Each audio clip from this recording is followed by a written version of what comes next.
আরফির রান্নাঘরে আপনাদের সবাইকে স্বাগত। আজকে আমরা আবারও একটা মুখরোচক রেসিপি নিয়ে চলে এলাম।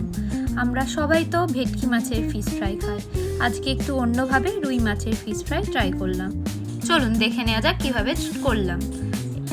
ফিশ ফ্রাই বানাতে আমরা পেঁয়াজ, আদা, রসুন, একটি লেবু, ধনেপাতা, লঙ্কা ও পুদিনা পাতা নিয়ে নিলাম। সেগুলোকে কেটে পেস্ট করে নিলাম।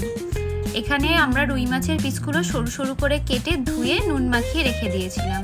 তাতে পরিমাণ মতো লবণ, একটি লেবু, লঙ্কার গুঁড়ো, সামান্য গোলমরিচের গুঁড়ো ও পেঁয়াজ আদা রসুনের যে পেস্টটা তৈরি করেছিলাম সেটা দিয়ে দিলাম। তাতে পরিমাণ মতো একটু কর্নফ্লাওয়ার দিয়ে দিলাম এবং একটা গোটা ডিম দিয়ে দিলাম। সেটাকে ভালো করে ম্যারিনেট করে কিছুক্ষণের জন্য রেস্টে রেখে দিতে হবে।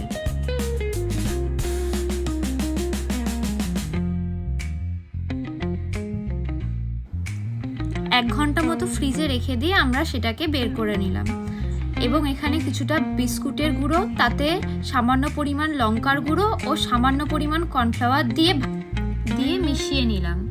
একটা করে রুই মাছের পিস ভালো করে ওটার মধ্যে দিয়ে কোট করে নিলাম। এইভাবেই একটা করে সবগুলো কোট করে নেব।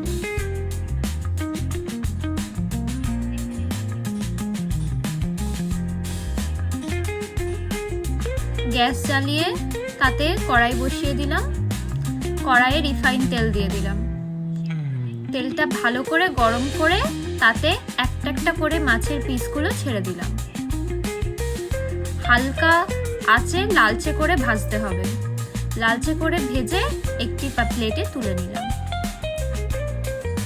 এরপর মাছের পিসগুলো একটি করে রেখে নিজের মনের মতন করে সুন্দর করে পরিবেশন করলেই তৈরি হয়ে গেল আমাদের রুই মাছের ফিশ ফ্রাই।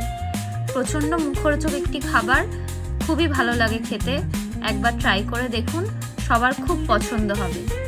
খুব চটজলদিও হয়ে যায় এটা।